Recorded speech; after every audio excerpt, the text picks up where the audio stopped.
Marcus Thompson froze mid-reach for his coffee cup, his weathered hand trembling as 800 pounds of grizzly bear emerged from the Montana dawn mist. The massive creature's golden eyes locked onto his across the clearing, and for one impossible heartbeat, time collapsed. The Y-shaped scar running down the left side of her face wasn't a hallmark of wilderness survival. It was a signature of love. Athena? The name escaped his lips like a prayer answered after 2,847 days of unanswered ones. His coffee cup slipped from numb fingers, shattering against the rock beside his dying campfire. But neither man nor bear flinched at the sound. She stepped closer, massive paws silent on the forest floor, and Marcus saw not the apex predator that should terrify him, but the dying cub he'd once bottle-fed through endless nights. The same tilt of her head, the same soft chirping sound that had once fit in his jacket pocket. "I knew you'd come back," he whispered, tears cutting tracks through 8 years of grief. "I never stopped believing." Leave a like and share your thoughts in the comments along with the city you're watching from now. Let's continue with the story. Marcus Thompson had spent 45 years learning that love could break your heart in ways that never quite healed. At 7 years old, he'd watched his father walk out their front door with a suitcase and a promise to be back soon. A lie that lasted 38 years and counting. His grandmother Sarah had found him 3 days later, still sitting by that same door, waiting. "Sugar," she'd whispered, her arthritis-gnarled hands cupping his tear-stained face. "Some folks just ain't built for staying, but that don't mean you ain't worth staying for." Those words became his gospel, carved deep into a heart that learned early how to love fiercely and lose quietly. Sarah raised him in a cabin 40 miles outside Kalispell, Montana, where the nearest neighbor was a mile away, and the nearest heartbreak was always just around the corner. She taught him to read animal tracks in the mud, to identify bird calls in the pre-dawn darkness, and to understand that every living thing had a story worth protecting. "God gave us 2 hands," she'd say, while bandaging yet another injured raccoon or orphaned fawn. "One to help ourselves, one to help others. And honey, most days we need that second hand more than the first." When Sarah died of cancer 3 years ago, Marcus inherited her cabin, her debts, and her unshakable belief that love was always worth the risk. He'd mortgaged everything to pay for her treatments. Chemotherapy that bought them 6 extra months and left him $127,000 in the hole.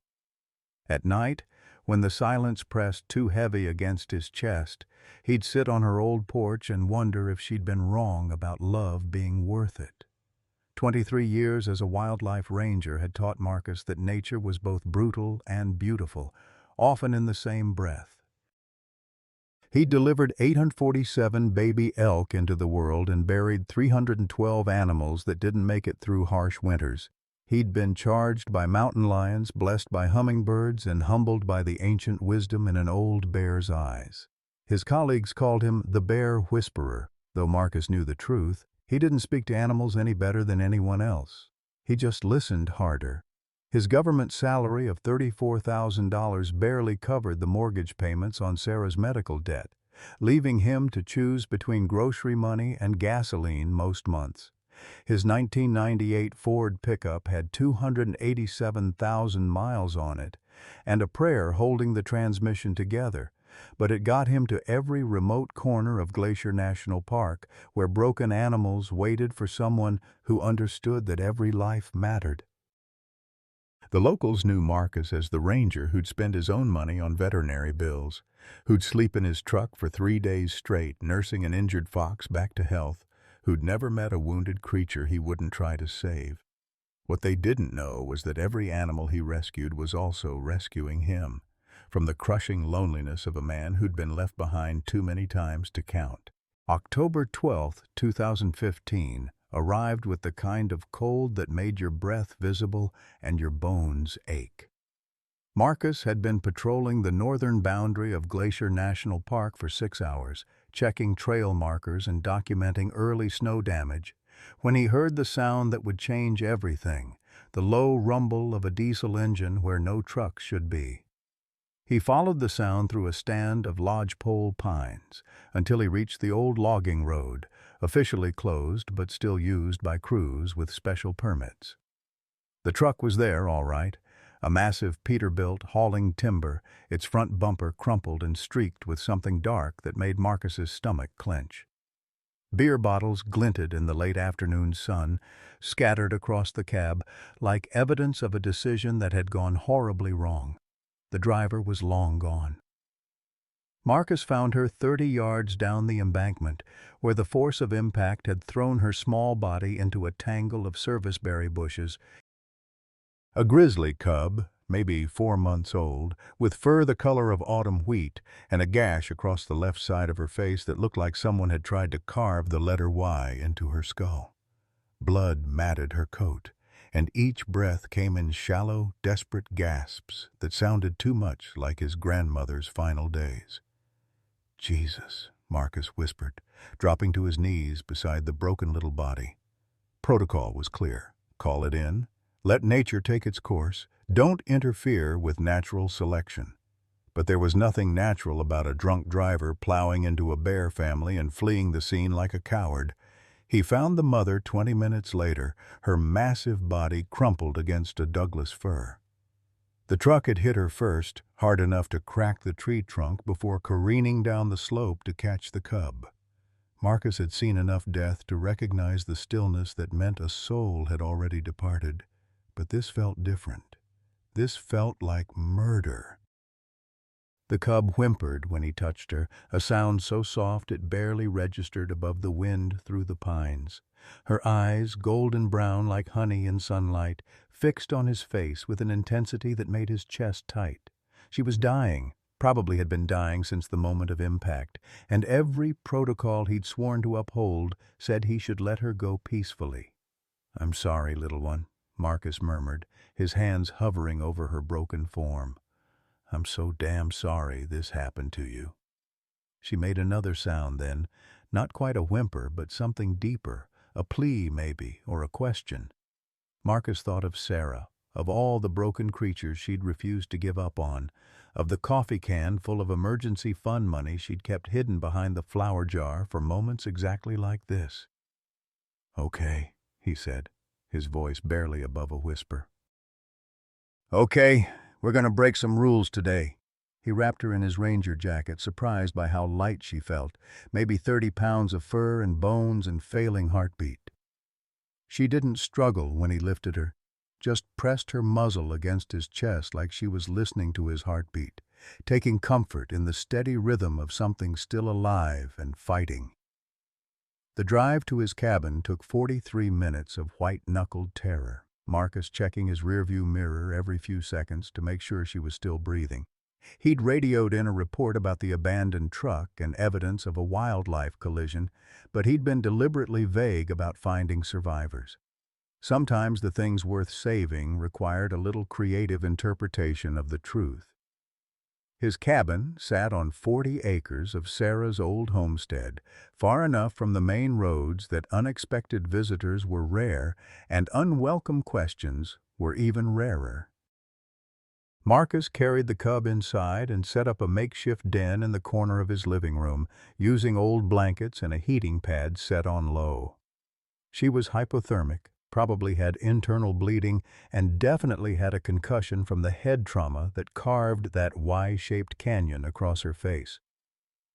"What are we going to call you?" Marcus asked as he mixed saline solution for an IV line, the same emergency veterinary skills Sarah had taught him during 20 years of backwoods animal rescue. "You need a name if we're going to get through this together." She opened her eyes at the sound of his voice, and Marcus felt something crack open in his chest, not breaking, but expanding, making room for something he hadn't allowed himself to feel in years. Hope, maybe, or purpose, or the dangerous, beautiful weight of being needed by something innocent and trusting. Athena, he decided. thinking of Sarah's favorite book of Greek myths and the goddess of wisdom and warfare. "You're gonna need both if you're gonna make it through this." The first night nearly killed them both. Athena's temperature dropped to dangerously low levels. Her breathing became labored, and twice Marcus was convinced he was watching her die, despite everything he was doing to save her. He stayed awake beside her makeshift den, adjusting heating pads and monitoring her pulse, talking to her in the steady, soothing voice Sarah had used with frightened animals. "My grandma would have loved you," he whispered during the darkest hour before dawn, when Athena's breathing was so shallow he had to put his hand on her chest to make sure her heart was still beating. She had this theory that broken things find each other for a reason. Said maybe God's got a sense of humor about healing, pairs up the wounded so they can figure it out together. By the third day, Athena was lifting her head when she heard his voice. By the end of the first week, she was drinking goat's milk from a bottle, her golden eyes tracking Marcus's movements around the cabin with the intensity of something imprinting on its savior. The Y-shaped scar on her face was healing into a raised ridge of tissue that would mark her for life, but her appetite was returning and her playful instincts were starting to surface. Marcus found himself talking to her constantly, about the weather, about his grandmother, about the bureaucratic nightmares that came with being a government employee who cared more about individual animals than statistical populations. Athena listened with the patience of a therapist, occasionally making soft chirping sounds that somehow managed to be both question and answer. By the fourth week, she weighed 60 pounds and had claimed the entire living room as her territory.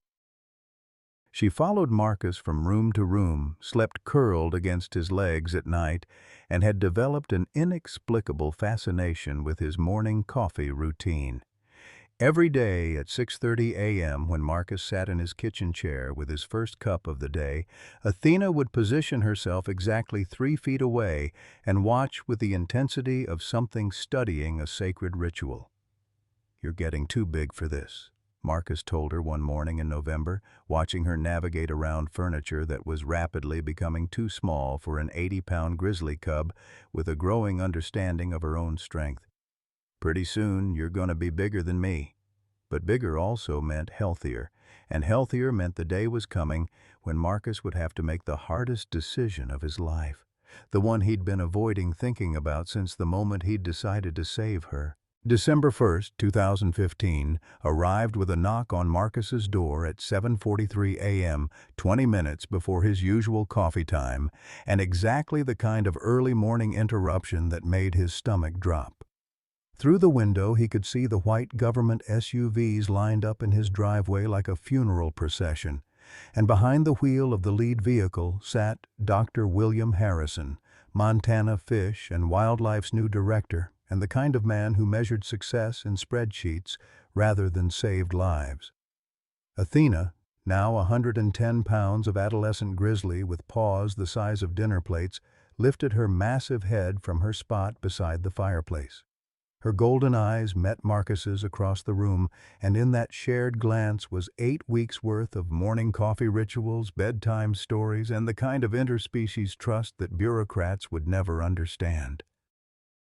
"Stay," Marcus whispered, his hand making the gesture he'd taught her when visitors came, a signal that had saved them from discovery 3 times already. Athena padded silently toward the back bedroom, her claws clicking softly on the hardwood floors. But Marcus could feel her listening from the hallway, ready to protect him if necessary. Harrison didn't wait for an invitation. He pushed past Marcus into the living room, his expensive boots tracking mud across Sarah's handmade quilts, his cold blue eyes cataloging every detail of the cabin like evidence in a prosecution. Behind him came 2 wildlife officers Marcus didn't recognize, their faces carefully neutral in the way that meant they were following orders they didn't necessarily agree with. "Thompson?" Harrison said, his voice carrying the authority of someone who'd never spent a night nursing a dying animal back to health. We received a report about illegal wildlife rehabilitation activities. I'm here to investigate. Marcus felt his heart hammering against his ribs, but he kept his expression steady. 23 years of government service had taught him how to navigate bureaucratic warfare, even when the stakes were this personal. I don't know what you're talking about, sir. I filed my reports on the logging truck incident, found evidence of vehicle collision with adult female Grizzly deceased on scene. Did you find anything else at that scene, Thompson? The question hung between them like a loaded weapon. Marcus thought of Athena hiding in the back room, probably pressed against the door with her ear to the crack, listening to the conversation that would determine her fate. She'd grown so much in 8 weeks, not just physically, but emotionally. She'd learned to trust, to play, to love. She'd learned that the world contained kindness as well as cruelty.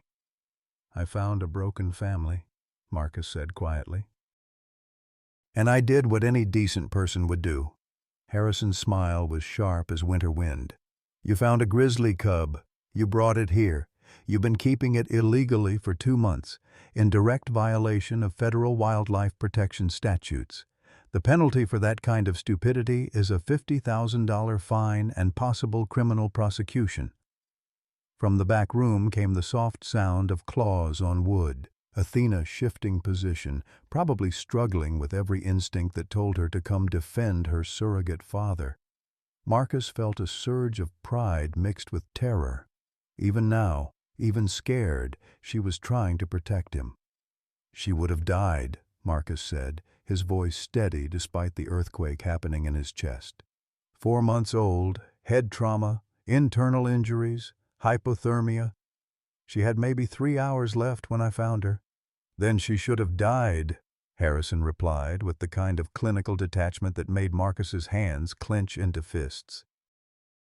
That's natural selection, Thompson. Your job isn't to play God with wildlife populations.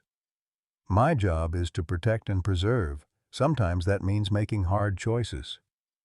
Your job is to follow protocols. Protocols exist for a reason.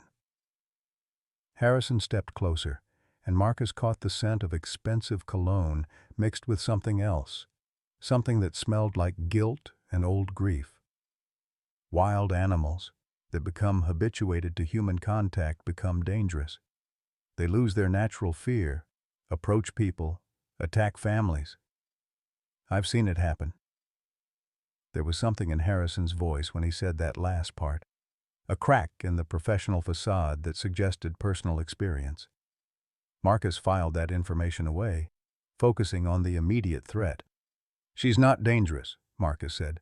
She's intelligent, gentle, protective. In 8 weeks, she's never shown aggression toward— Where is it? The question cut through Marcus's defense like a blade. He looked into Harrison's eyes and saw something that chilled him, not just bureaucratic efficiency, but genuine hatred. This wasn't about protocols or public safety. This was personal. A soft whine came from the hallway, barely audible but unmistakably Athena. Harrison's head snapped toward the sound like a predator scenting prey. Bring her out, Thompson, now, or I'll have my officers search every room in this cabin. Marcus felt the weight of 8 weeks crashing down on him.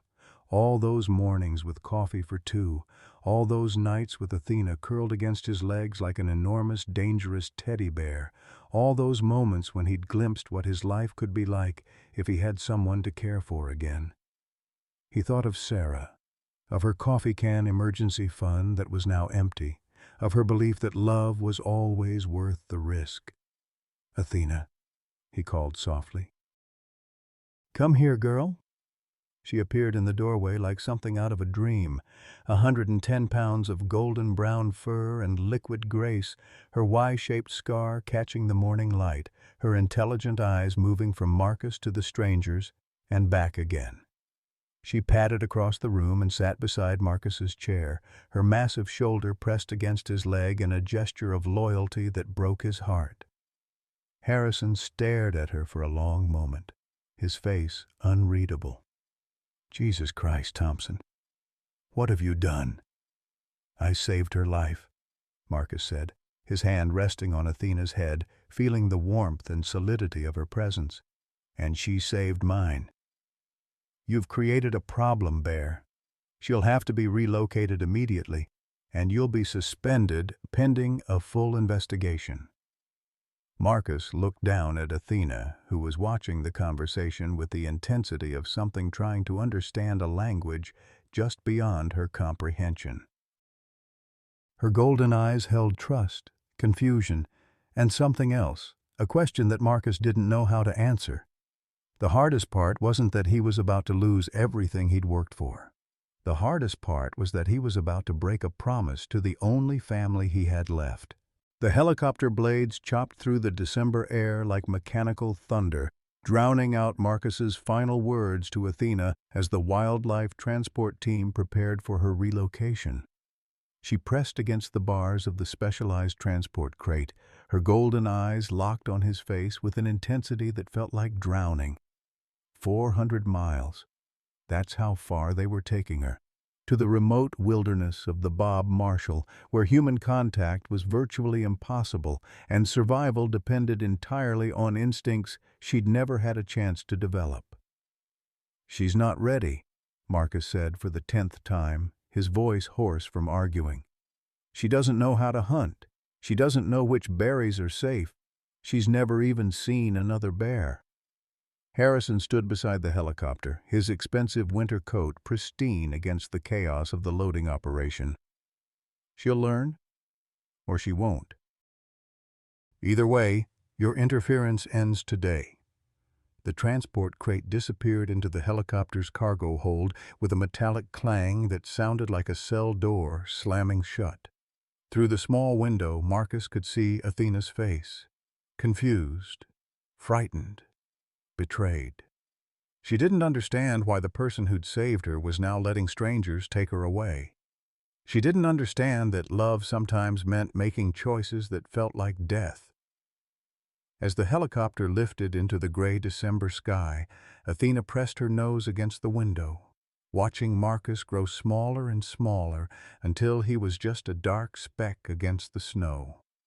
Marcus stood in his driveway until the sound of the rotors faded completely, his hands shoved deep in his pockets to hide the shaking. That night, he sat in his kitchen with 2 cups of coffee, one for him, one for habit, and wrote the first entry in what would become 8 years of desperate hope disguised as a journal. December 5th, 2015. She looked back. Even as they took her away, she kept looking back at me through that little window. I promised her she'd be safe. I promised her I'd never let anyone hurt her again. I broke every promise that mattered. The GPS collar around Athena's neck transmitted her location for exactly 8 months and 14 days before going silent somewhere in the Flathead National Forest. Harrison called it equipment failure and filed the appropriate paperwork. Marcus called it the death of hope and started drinking a beer every night at 8:47 p.m., the exact time Athena used to settle down for sleep beside his chair. 2016 bled into 2017, and Marcus became a ghost of his former self. His colleagues whispered about the ranger who'd lost his edge, who jumped at every radio call about bear sightings, who spent his weekends driving hundreds of miles to investigate reports that inevitably led nowhere. His performance reviews documented a steady decline in focus and efficiency. Harrison recommended psychiatric evaluation. The letters started arriving in March 2017, forwarded through the Fish and Wildlife Office from children who'd heard fragments of the story through teachers and parents. Each one was a small knife twisted in Marcus's chest, a reminder that his failure had somehow become inspiration for others. Dear Mr. Thompson, my name is Emma and I'm 9. My teacher told us about you and Athena. She said you were brave to help her even when you weren't supposed to. I think so too. I hope Athena is happy wherever bears go when they can't come home. Do you think she remembers you? I think she does. Animals remember love, my grandma says. Love, Emma. Marcus kept every letter in a shoebox under his bed, reading them on the nights when the guilt became too heavy to carry alone. Emma's letters came monthly, chronicling her growth from 9 to 10 to 11, her childish handwriting becoming more sophisticated, but her faith in the bond between Marcus and Athena never wavering. By 2018, Marcus had developed what his doctor called complicated grief, a condition where normal mourning becomes trapped in an endless loop of denial and bargaining. He drove to the Bob Marshall Wilderness every weekend, hiking deeper and deeper into territory where grizzlies might roam, calling Athena's name into forests that swallowed sound without echo. He found tracks, sometimes, paw prints in mud that might have been hers, scat that contained the remnants of salmon dinners, claw marks on trees that could have been made by a bear with a Y-shaped scar learning to mark territory. But hope was a dangerous drug, and Marcus was becoming an addict to possibilities that probably didn't exist. The breaking point came in September 2019, 4 years after losing Athena, when Marcus thought he'd found her. A backpacker near Glacier National Park reported an encounter with an unusually calm female grizzly bearing facial scarring. The bear had approached his camp, investigated his gear without aggression, then left without taking food, behavior that suggested previous positive human contact. Marcus drove 8 hours based on that report, spent 3 days searching the area, and found nothing but his own desperate footprints in the wilderness mud. That night, alone in his truck with rain hammering the windshield, Marcus called his doctor and asked about medication for depression. He was 43 years old, drowning in debt from his grandmother's medical bills, professionally stagnant and emotionally broken by the weight of loving something he couldn't protect. But even medication couldn't silence the part of his heart that refused to stop listening for the sound of massive paws on familiar ground. The pattern continued through 2020 and 2021. Reports of grizzly sightings, desperate drives to investigate, inevitable disappointment. Marcus's truck odometer rolled past 300,000 miles, funded by credit cards he couldn't afford and vacation time he used for searches instead of rest. His colleagues started taking bets on when he'd finally accept reality and move on. Harrison, meanwhile, had been busy implementing new wildlife management protocols that prioritized economic interests over individual animal welfare. Logging permits increased dramatically in sensitive habitat areas. Bear populations were treated as statistical abstractions rather than collections of individual lives. The department's budget for rescue and rehabilitation programs was quietly redirected toward population control measures. What Marcus didn't know, what he couldn't have known, was that his 8-year search hadn't been entirely futile. 3 separate times between 2019 and 2022, lost hikers in the Flathead region reported being guided to safety by a large female grizzly with distinctive facial scarring. The bear would appear when people were most disoriented, walk parallel to their path until they reached marked trails, then disappear back into the forest without ever approaching close enough to pose a threat. Park rangers dismissed these reports as stress-induced hallucinations or cases of mistaken identity. Bears didn't guide humans to safety. Bears didn't demonstrate that level of understanding about human needs or trail systems. Bears certainly didn't show protective behavior toward strangers. But the reports kept coming, always describing the same thing: a massive female grizzly with a Y-shaped scar across the left side of her face, demonstrating impossible intelligence and inexplicable benevolence toward lost humans who might otherwise have died of exposure or dehydration. In August 2022, the reports stopped coming.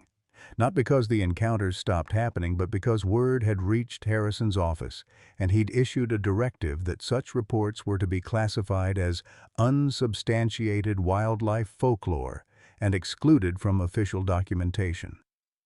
Marcus knew none of this, Marcus knew only that he was spending his 47th birthday alone in a cabin that still smelled like the bear he'd failed to save, reading a letter from Emma, now 15 and preparing for her junior year of high school, who still believed that love could transcend species and distance. Dear Marcus, I know I haven't written in a while, but I wanted you to know I'm doing a research project on wildlife rehabilitation for my biology class. I've been reading about bear intelligence and memory capacity, and did you know that grizzlies can remember individual faces for up to 30 years? They can also recognize human voices and associate them with positive or negative experiences for their entire lives. I know everyone thinks Athena is gone, but I don't think forgetting is the same as dying. I think she's out there somewhere, and I think she remembers the sound of your voice. I think love leaves marks on wild things just like scars do, and those marks don't fade just because time passes. Maybe that's stupid. Maybe I'm just a kid who believes in fairy tales. But my grandma always said that hoping against hope is the most human thing we can do, and maybe the most important. She said that's how we prove we're worth saving ourselves. I hope you're taking care of yourself. I hope you know that saving one life, even if you couldn't save it forever, still matters, still changes the world in ways you might never know. Love always. Emma. Marcus read that letter 17 times before folding it carefully and adding it to the collection under his bed. Then he walked to his kitchen, poured 2 cups of coffee, one for him, one for Hope, and made a decision that would change everything. He was going to search one more time, not just a weekend trip or a casual investigation of reported sightings, but a comprehensive, methodical search of every mile of territory where Athena might have learned to survive. He would use his accumulated vacation time, 3 weeks that he'd been saving for an emergency that had already happened 8 years ago. He would spend every dollar of his remaining savings on gas and supplies. He would search until he found proof of her death or proof of her life, but he wouldn't search in ignorance anymore. If Athena was alive, if she'd somehow beaten the impossible odds and learned to thrive in wilderness that should have killed an unprepared cub, then she deserved to know that the person who'd loved her had never stopped looking. And if she was dead, then Marcus deserved to know where to bring flowers. On September 10, 2023, Marcus Thompson loaded his battered Ford pickup with 3 weeks' worth of camping gear, emergency supplies, and the kind of desperate hope that had sustained him through nearly a decade of loss. He left a note on his kitchen table addressed to his supervisor, explaining that he was using accumulated vacation time for personal research. He left a longer note hidden under his mattress, addressed to whoever might find it if something happened to him in the wilderness. If you're reading this, it means I didn't come back from looking for her. Please know that this was my choice.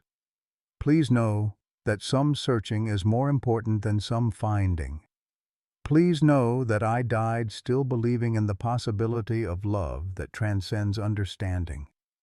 There's a shoebox under this bed full of letters from a girl named Emma.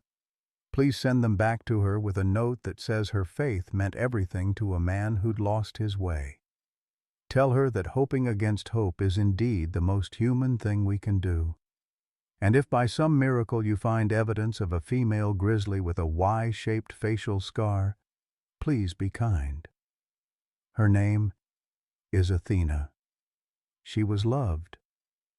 5 days later, on September 15, 2023, Marcus sat beside a dying campfire in a clearing where 8 years earlier he'd found a mother grizzly's body, watching the sunrise paint the Montana sky the color of autumn wheat, when the impossible walked out of the morning mist on paws the size of dinner plates and golden eyes that had never forgotten the sound of his voice. The helicopter appeared over the tree line at 7:23 a.m., like a mechanical predator, its rotors shattering the sacred silence of reunion with industrial violence. Marcus felt Athena tense beside him, her massive body shifting from relaxed trust to protective alertness in the span of a heartbeat. 800 pounds of grizzly bear rose to her full height, not in aggression but in preparation, the same stance she'd taken as a cub when strangers threatened their small family. "Step away from the bear, Thompson. Now." Dr. William Harrison's voice carried across the clearing through a portable megaphone, each word sharp with authority and something else, something that sounded like personal vendetta wrapped in professional protocol. Marcus remained seated cross-legged beside Athena, his hand resting on her massive shoulder, feeling the tension coiled in muscles that could break him in half but chose instead to protect him. "She's not threatening anyone," Marcus called back, his voice steady despite the earthquake in his chest. "She came to me. She chose this." The helicopter settled into an aggressive hover 50 yards away, close enough for Marcus to see Harrison's face through the cockpit window, cold, calculating, and filled with a hatred that seemed disproportionate to the situation. Behind Harrison, a team of wildlife officers clutched tranquilizer guns with the reluctant grip of people following orders they didn't necessarily support. Athena made a low sound deep in her throat, not quite a growl, but something more complex. A question, maybe, or a warning. Her golden eyes remained fixed on the aircraft, but her body stayed pressed against Marcus's side, a living declaration that whatever came next, they would face it together. "That animal has been habituated to human contact," Harrison's amplified voice continued. "She represents a clear and present danger to public safety. You will remove yourself from the area immediately so we can proceed with emergency relocation protocols." Marcus felt something crack open in his chest, not breaking, but expanding with a rage that had been building for 8 years of forced separation, 8 years of bureaucratic cruelty disguised as professional necessity. He stood slowly, his hand maintaining contact with Athena's fur, and faced the helicopter with the kind of quiet fury that had been inherited from his grandmother, along with her medical debts. "Emergency relocation?" Marcus's voice carried across the clearing without need for amplification. "You mean murder? You mean killing the only family I have left because she doesn't fit your statistical models of how wild animals should behave?" The helicopter descended another 20 feet. And Marcus could see individual faces now, the pilot looking uncomfortable with the proximity to civilians, the wildlife officers exchanging glances that suggested they'd been told different stories about why they were here. Only Harrison seemed completely committed to whatever plan had brought them to this moment of reckoning. "She has been protecting people," Marcus continued, his voice growing stronger with each word. "For years, she's been guiding lost hikers to safety. She's been demonstrating the kind of intelligence and compassion that your protocols say doesn't exist. And instead of studying her, instead of learning from her, you want to eliminate her because she proves everything you believe about wildlife management is wrong." Athena shifted beside him, her massive head turning to study Marcus's face as if recognizing something familiar in his tone. The same protective fury he'd shown that first night in the cabin when her fever spiked and he'd fought death itself to keep her breathing. She took a step forward, positioning herself slightly ahead of Marcus, her body language clear to anyone who understood ursine behavior. "This human is under my protection." The gesture was not lost on Harrison, whose face darkened with something that went beyond professional irritation into personal rage. Through the megaphone, his voice carried a tremor that suggested this was about more than wildlife management protocols. "I know exactly what that bear is capable of," Harrison said, and for the first time, his professional facade cracked enough to reveal the raw wound beneath. "I know what happens when people get comfortable with predators. I know what happens when children think bears are pets instead of killers." The helicopter dropped to ground level, rotors still spinning, creating a whirlwind of debris and noise that made conversation impossible. Harrison emerged from the aircraft with the purposeful stride of someone who'd been planning this confrontation for longer than anyone realized, flanked by 3 wildlife officers who looked increasingly uncomfortable with the militaristic nature of what was supposed to be a routine animal control operation. Marcus stepped forward to meet them, Athena matching his movement stride for stride, their 8 years of separation collapsing into the kind of synchronicity that develops between beings who share deeper connections than language. Whatever happened next, they would face it as family. "You want to know what I know about that bear?" Harrison continued, his voice hoarse from years of carrying guilt disguised as authority. "I know she was involved in a logging accident 8 years ago. I know you violated federal law to rehabilitate her illegally. I know she represents everything wrong with emotional decision-making and wildlife management." But something in Harrison's voice suggested he knew much more than he was admitting. Details about the logging accident that hadn't been in any of Marcus's reports. Knowledge about timelines and locations that seemed too specific for someone who'd supposedly learned about the case after the fact. "You know more than that," Marcus said quietly, his ranger's instincts picking up on inconsistencies in Harrison's story. "You know details that weren't in the official reports. You know things that only someone who was there from the beginning would know." The 3 wildlife officers exchanged glances that confirmed Marcus's suspicions. Whatever briefing they'd received hadn't included the full story about why their director was personally leading what should have been a routine operation. One of them, a young woman with sergeant's stripes, lowered her tranquilizer gun completely and stepped back from the confrontation. Athena sensed the shifting dynamics in the group, her intelligent eyes moving from face to face with the kind of assessment that suggested she was evaluating threat levels and alliance possibilities. Her massive body remained relaxed but ready, like a coiled spring waiting for the moment when protection would require action. "I know that bear killed my son," Harrison said suddenly, the words erupting from him like blood from a fresh wound. 8 years ago, Timothy Harrison, age 8, died from injuries sustained during a grizzly attack in the Flathead region. The bear responsible was never found, never punished, never held accountable for destroying my family. The revelation hung in the morning air like smoke from a forest fire, poisoning everything it touched. Marcus felt pieces of a puzzle clicking together in his mind. Harrison's transfer to Montana in 2015, his obsession with aggressive wildlife management protocols, his personal vendetta against bears who showed unusual intelligence or human interaction. "Athena didn't kill your son," Marcus said, his voice gentle with the kind of sympathy reserved for people whose pain had turned them into monsters. "She was 4 months old when I found her. She'd never hurt anything larger than a salmon." But Harrison was beyond reason, beyond evidence, beyond anything except the 8-year need for someone to pay for a loss that had destroyed his capacity for rational thought. He gestured to his team, and Marcus saw the tranquilizer guns rising, saw the end of everything he'd hoped for in the reunion that had lasted barely 20 minutes. "She's the same species," Harrison said, his voice breaking with grief that had fermented into hatred.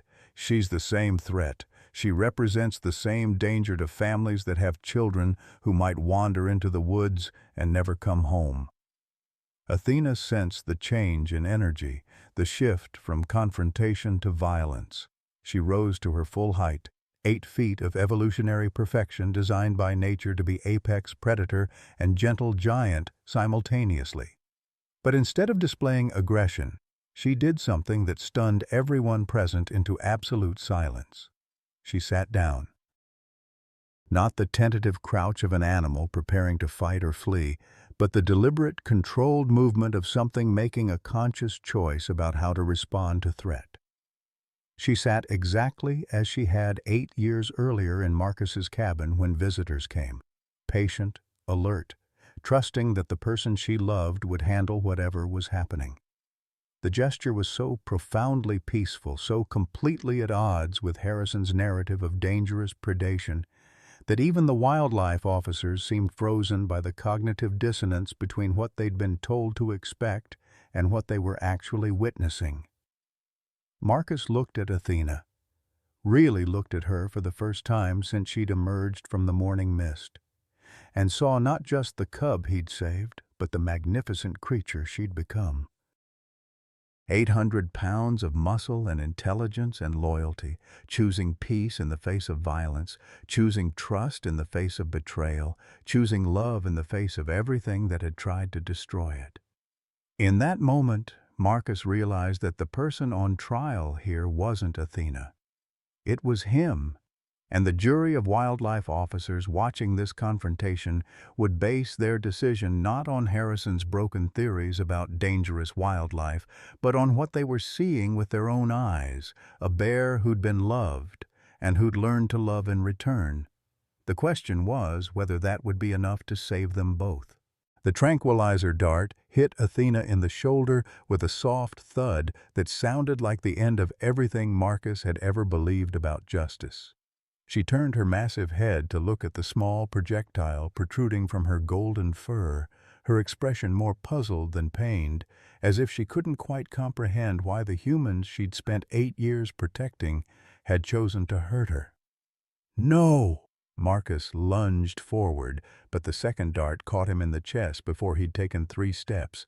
The sedative burned through his bloodstream like liquid fire, his legs buckling as he watched Athena's intelligent eyes begin to glaze with chemical confusion. She took one unsteady step toward him, her massive paw reaching out as if to comfort him, before the drug pulled her down into artificial sleep. Marcus collapsed beside her, his vision tunneling as the tranquilizer dragged him toward unconsciousness. The last thing he saw was Harrison's face leaning over them both, cold satisfaction mixed with something that looked almost like relief. The last thing he heard was Harrison's voice, distorted by the drugs but clear enough to understand. "Load them both. The bear goes to the elimination facility. Thompson goes to psychiatric evaluation." When Marcus woke up 18 hours later, he was strapped to a hospital bed in the psychiatric wing of Montana State Medical Center, his mouth dry as desert sand, and his heart breaking with the knowledge that somewhere in the same building, Athena was probably already dead. The nurse who checked his vitals was young and kind, with the sort of gentle efficiency that suggested she'd dealt with wildlife officers brought in for psychological evaluation before. She unstrapped his wrists when she saw he was coherent, handed him a cup of water, and delivered news that shattered what remained of Marcus's world. "Your bear is scheduled for euthanization at 3 p.m. today," she said softly, her eyes full of sympathy for a situation she didn't fully understand. "Dr. Harrison classified her as an imminent public safety threat. The paperwork's already been filed." Marcus looked at the clock on the wall. 1:47 p.m. In 1 hour and 13 minutes, everything he'd ever loved would be gone forever, murdered by a system that valued bureaucratic convenience over the miraculous reality of interspecies love.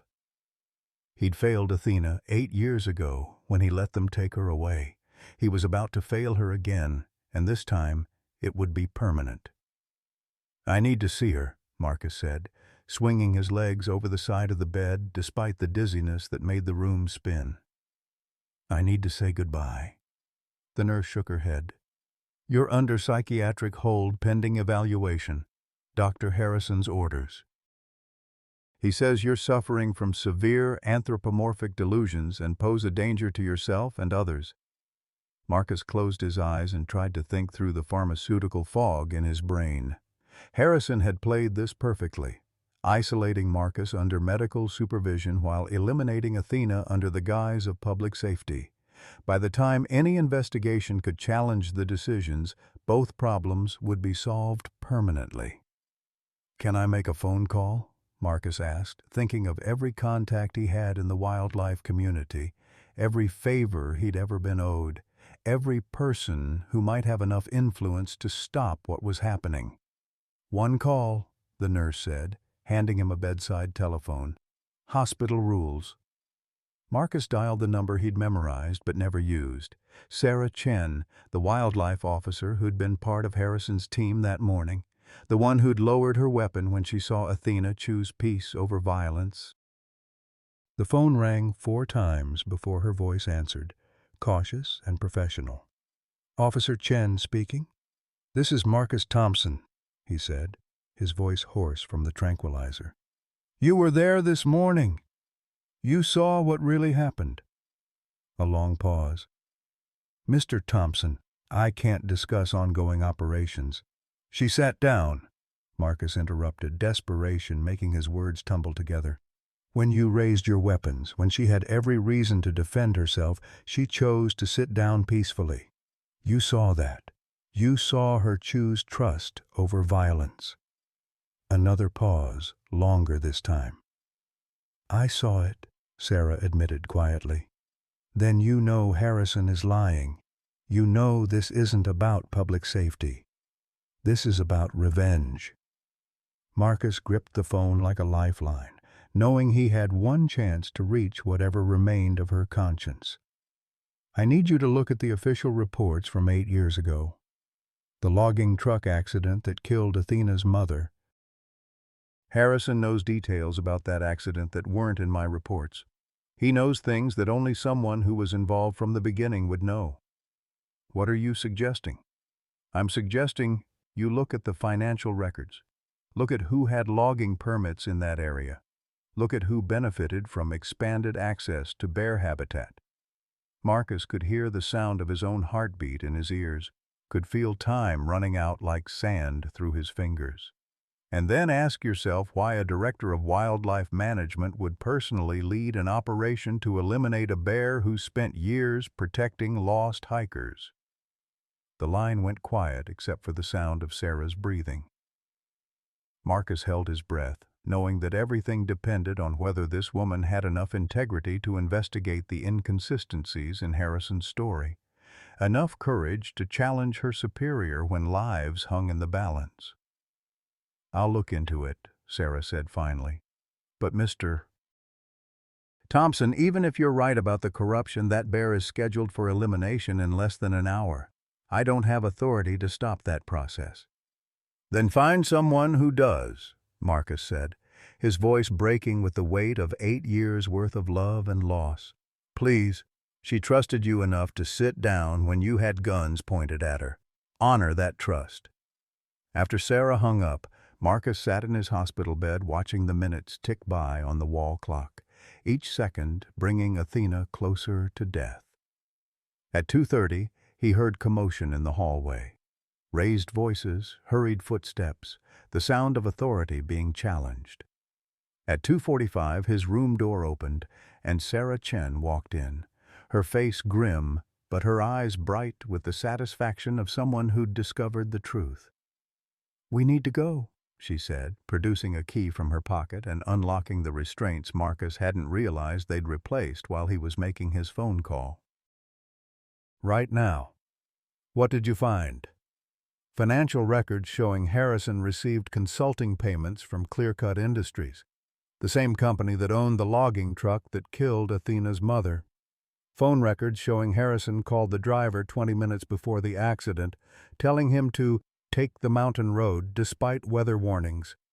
Sarah's voice was tight with anger. "And security footage from the veterinary facility showing Harrison personally installing something in Athena's new transport crate, something that looked suspiciously like a carbon monoxide delivery system." Marcus felt the world tilt as the full scope of Harrison's plan became clear. This wasn't just about eliminating a problem bear. This was about covering up 8 years of corruption, murder disguised as wildlife management, and the kind of systematic evil that flourished in bureaucratic shadows. "Where is she now?" Marcus asked as they hurried down the hospital corridor. "Still alive, but barely," Sarah said. "Harrison moved up the timeline when I started asking questions. We have maybe 10 minutes before—" An alarm began blaring throughout the building, and Sarah's radio crackled with urgent voices reporting a code-red security breach in the veterinary facility. Marcus broke into a run despite his weakened condition, his heart pounding with a mixture of terror and desperate hope. Somewhere in this building, Athena was fighting for her life. And this time, Marcus wasn't going to let anyone take her away from him ever again. The veterinary facility's basement smelled like disinfectant and death, a sterile antiseptic mask that couldn't quite cover the underlying scent of fear and suffering. Marcus followed Sarah Chen through corridors lined with empty cages, his legs still shaky from the tranquilizer, but his heart pumping with adrenaline-fueled desperation. The alarm continued its mechanical shrieking, punctuated by radio chatter about security breaches and unauthorized personnel in restricted areas. They found Harrison in the euthanasia room, standing beside a specialized transport crate that was connected to what looked like a modified gas delivery system. Through the reinforced viewing window, Marcus could see Athena lying motionless on her side, her massive chest rising and falling in the shallow rhythm of artificial sedation. She was alive, but tubes connected to her breathing apparatus were slowly filling the chamber with something that definitely wasn't oxygen. "Stop!" Sarah shouted, her service weapon drawn and pointed at Harrison's back. "Step away from the equipment!" Harrison turned slowly, his face showing no surprise at their arrival, only the cold satisfaction of someone whose plan was proceeding exactly as intended. In his hand was a small remote control device, his thumb hovering over a red button that Marcus instinctively knew would accelerate whatever process was slowly killing Athena. "Officer Chen," Harrison said with bureaucratic calm, "you are interfering with the lawful euthanization of a dangerous wild animal.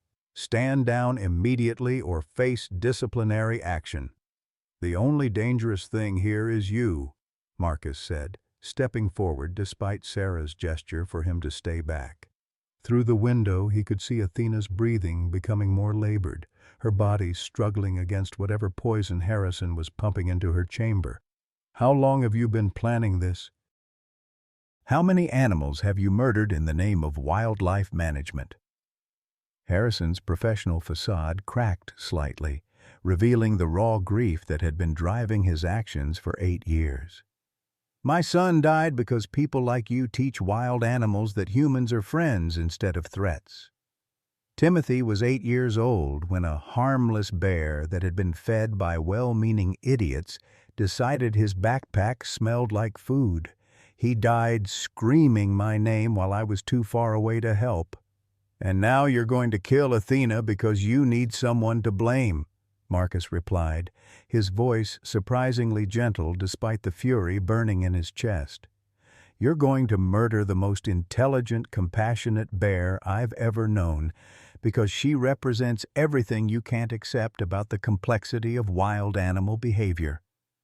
"She represents a threat to public safety," Harrison said, but his voice wavered slightly as he looked through the window at Athena's peaceful form. "Bears that lose their fear of humans become killers. It's scientific fact." "Look at her," Marcus said, pressing his palm against the reinforced glass. "Really, look at her. She spent 8 years protecting lost hikers, guiding people to safety, demonstrating intelligence and empathy that your textbooks say don't exist. She could have attacked your team this morning, could have shown you exactly what a dangerous bear looks like. Instead, she chose to sit down peacefully because she trusted that love was stronger than fear." Inside the chamber, Athena stirred slightly, her golden eyes opening just enough to focus on Marcus's face through the window. Even sedated and dying, she recognized him. Even surrounded by the mechanical apparatus of death, she found comfort in the sight of the person who'd bottle-fed her as a cub and never stopped believing in the possibility of their reunion. Harrison followed Marcus's gaze, and for a moment his expression softened as he watched the profound connection between human and bear, a connection that transcended species, transcended logic, transcended everything he'd spent 8 years trying to deny. "She's dying because of you," Harrison said, but his voice had lost its authoritative edge. If you hadn't saved her 8 years ago, she would have died naturally, and Timothy would still be alive. Timothy died because someone failed to teach him proper bear safety, Sarah interjected, her weapon still trained on Harrison, but her voice filled with compassion for his grief. Children die in car accidents, but we don't eliminate all automobiles. They drown in swimming pools, but we don't drain every body of water. Your son's death was a tragedy, but it doesn't justify genocide against an entire species. Marcus pressed both hands against the glass, trying to somehow transmit strength to Athena through sheer force of will. Her breathing was becoming more irregular, her massive body struggling against the effects of whatever poison Harrison had designed to make her death look like natural complications from sedation. "Please," Marcus whispered, his voice barely audible above the mechanical humming of the death chamber. "She's not just a bear, she's family. She's the only family I have left." Something in those words penetrated Harrison's grief-hardened shell. He looked at Marcus, really looked at him for the first time, and saw not a reckless wildlife officer who'd violated protocols, but a man whose capacity for love had survived 8 years of bureaucratic persecution and systematic destruction of everything he cared about. "You really love her," Harrison said, and it wasn't a question. "More than my own life," Marcus replied, his forehead pressed against the cold glass. "She taught me what unconditional love looks like. She taught me that some bonds survive separation, that some connections transcend understanding. She came back to me after 8 years, not because she needed anything from me, but because love doesn't have an expiration date." Harrison's thumb hesitated over the red button, his face contorting with 8 years' worth of suppressed emotion. "I loved my son more than life itself. When he died, that love had nowhere to go except into hatred for everything that took him away from me." "Then honor that love," Marcus said urgently, sensing the crack in Harrison's resolve. "Honor Timothy's memory by choosing compassion over revenge. Show me that the capacity for love doesn't have to die with the people we lose." In the chamber, Athena's breathing hitched, and Marcus saw her golden eyes beginning to lose focus. Time was running out, measured not in minutes but in heartbeats, in the space between breaths, in the final moments when love either proves itself stronger than hatred or dies alongside everything it was trying to protect. Sarah stepped closer, her weapon lowered but ready, her voice soft with the understanding that this moment would define not just Athena's fate, but Harrison's soul. "William, you have a choice. You can be the man who murdered an innocent animal to satisfy his need for revenge, or you can be the man who chose healing over hatred. You can be the father Timothy would have been proud of." Harrison looked at the remote control in his hand as if seeing it for the first time. His thumb moved away from the red button, hovering instead over a green switch that Marcus desperately hoped would reverse whatever process was slowly stealing Athena's life. "I can't bring Timothy back," Harrison said, his voice breaking with 8 years of accumulated grief. "I can't undo the choices that led to his death. I can't fix any of it." "No," Marcus agreed, still pressed against the window where Athena could see him. "But you can choose not to create more death. You can choose not to destroy more love. You can choose to let this story end with healing instead of more heartbreak." Harrison closed his eyes, and Marcus saw tears leaking from beneath his lids, the first tears he'd probably allowed himself to shed since his son's funeral 8 years ago. When he opened his eyes again, they held a clarity that hadn't been there moments before. "Timothy loved animals," Harrison whispered. "Before he died, he wanted to be a veterinarian. He wanted to help hurt creatures get better." He looked at Marcus, then at Athena, then back at the remote control that held the power to choose between death and redemption. "Help me save her," Harrison said, his voice barely audible. "I don't remember how to choose love over fear anymore." Help me remember." Marcus felt hope explode in his chest as Harrison pressed the green button, reversing the gas flow and beginning the process of purging the poison from Athena's chamber. Immediately her breathing became stronger, her massive body stirring as clean air began replacing the death that had been slowly claiming her. "It's going to be okay, girl," Marcus said through the glass, his voice thick with tears he'd been holding back for 8 years. "We're going to be okay." And for the first time since that December morning when they'd taken her away, Marcus actually believed it might be true. 3 months later, on a crisp December morning that painted the Montana wilderness in shades of silver and gold, Marcus sat in his familiar cross-legged position beside a small campfire, pouring coffee into 2 metal cups with the careful precision of a sacred ritual. The clearing had changed since that September day when everything almost ended.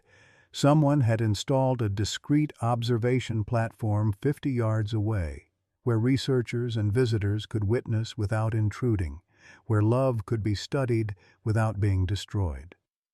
Athena emerged from the tree line at exactly 7:30 a.m., her massive form moving with the fluid grace of something completely at peace with its place in the world. But she wasn't alone. Behind her, 2 smaller shapes followed with the careful attention of cubs learning from their mother, 8-month-old twins, 1 male and 1 female, both bearing the distinctive golden fur and intelligent eyes that marked them as Athena's children. Marcus felt his breath catch in his throat as he watched this impossible gift unfold before him. Not only had Athena survived 8 years in the wilderness, not only had she found him again, but she'd created new life and chosen to share it with the man who'd saved her when she was small enough to fit in his jacket. "Good morning, beautiful," Marcus said softly, as Athena approached her usual spot 6 feet from the fire. The cubs hung back, their natural caution warring with their mother's obvious comfort around this particular human. "I see you brought the family." Athena settled into her familiar position, then made a low, chuffing sound, a call that Marcus recognized as the bare equivalent of, "It's okay." The cubs crept closer, their movements cautious but trusting their mother's judgment completely.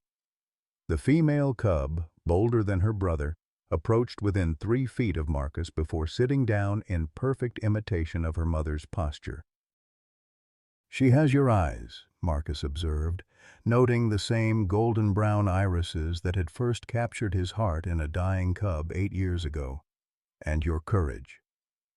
From the observation platform came the quiet sounds of cameras capturing this moment, researchers documenting behavior that was rewriting everything the scientific community thought they knew about grizzly bear intelligence and emotional capacity.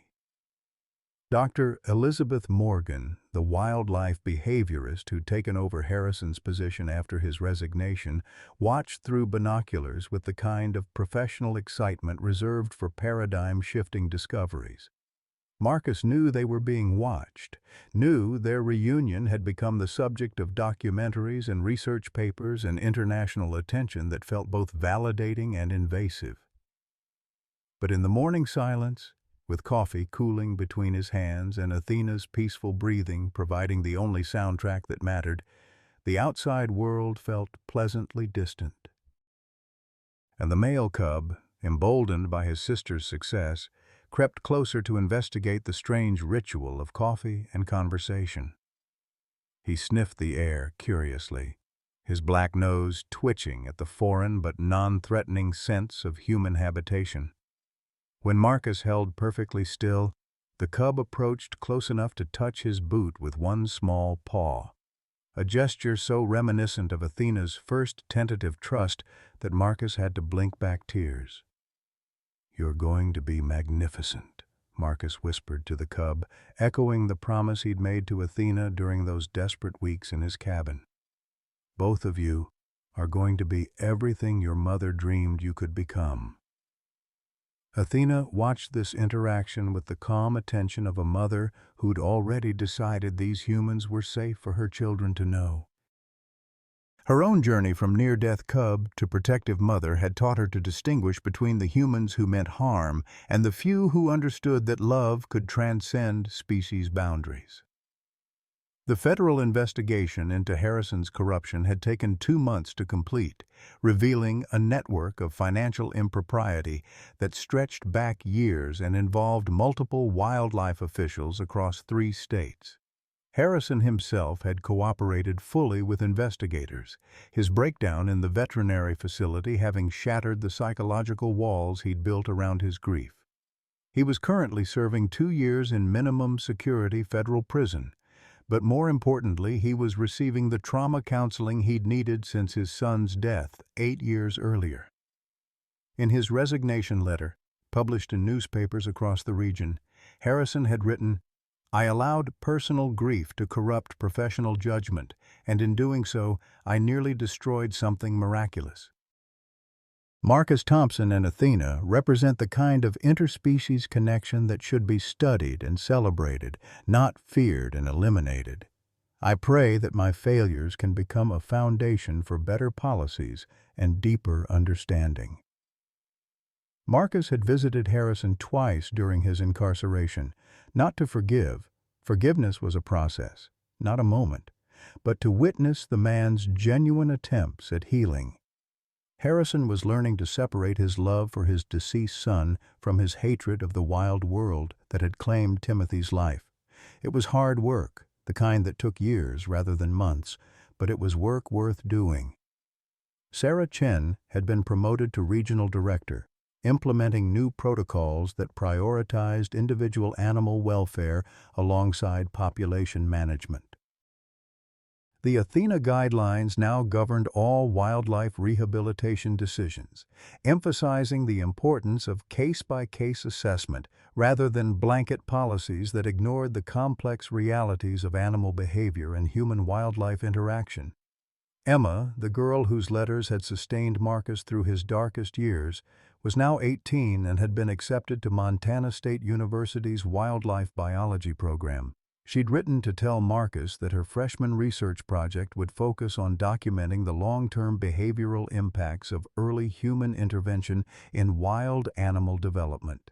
She would be one of the researchers studying Athena's family, bringing the story full circle from childhood hope to adult scientific inquiry. As if responding to Marcus's thoughts about the wider world, Athena stood and moved closer, not just to her usual 6-foot distance, but close enough to press her massive shoulder against Marcus's arm. The gesture was deliberate, unmistakable, and witnessed by every camera on the observation platform. After 8 years of separation and 3 months of careful reunion, she was making a statement about trust, about chosen family, about the bonds that survive everything the world can do to break them. Marcus leaned into that contact, feeling the warmth and solid reality of 800 pounds of grizzly bear who'd decided he was worth protecting. The cubs, seeing their mother's acceptance, moved closer as well, creating a tableau that would appear on magazine covers and inspire legislation and change how humans thought about their relationship with the natural world. "I love you too, girl," Marcus whispered into Athena's fur, his words barely audible but captured by sensitive microphones that would carry them to audiences around the globe. "Thank you for coming back. Thank you for showing me that some love is strong enough to survive anything." As the sun climbed higher and the coffee grew cold, Marcus sat surrounded by the family he'd thought he'd lost forever, watching Athena teach her cubs that humans could be trusted, that love could be shared across species boundaries, that the world contained enough kindness to balance its cruelties. In 6 months, the cubs would be old enough to venture further from their mother's protection. In a year, they might choose to establish their own territories. In 5 years, they might return with cubs of their own, continuing a legacy of trust that had begun with a dying cub in a logging road and a man who'd chosen love over protocol. But today, in this moment, they were simply family. And for Marcus Thompson, who'd spent 48 years learning that love was worth every risk, every sacrifice, every broken rule that mattered, that was enough to last a lifetime. The story would continue, but the healing was complete. After 8 years of searching, Marcus Thompson sat beside his campfire watching 800 pounds of pure love emerge from the Montana wilderness. Athena, the grizzly cub he'd bottle-fed through those desperate nights, had returned not just as a magnificent wild bear, but as a mother bringing her own cubs to meet the man who'd saved her life. At 48, Marcus had learned what every one of us discovers eventually, that real love doesn't fade with time or distance. It waits. It endures. It comes back when we need it most. This isn't just a story about a man and a bear. It's about the kind of loyalty we all crave, the connections that survive bureaucracy and heartbreak, and 8 years of enforced separation. It's about choosing hope when everyone tells you to give up, about believing in bonds that can't be measured or explained or destroyed by people who don't understand them. In a world that increasingly feels cold and disconnected, Marcus and Athena prove that some love transcends species, transcends understanding, transcends everything except the courage to keep believing. They remind us that family isn't just about blood. It's about who shows up, who remembers, who chooses to come back. What bonds in your life have survived distance or time that others said were impossible? Have you ever experienced unconditional loyalty that changed how you see love itself? Share your stories below. We'd love to hear about the connections that sustained you through your darkest moments.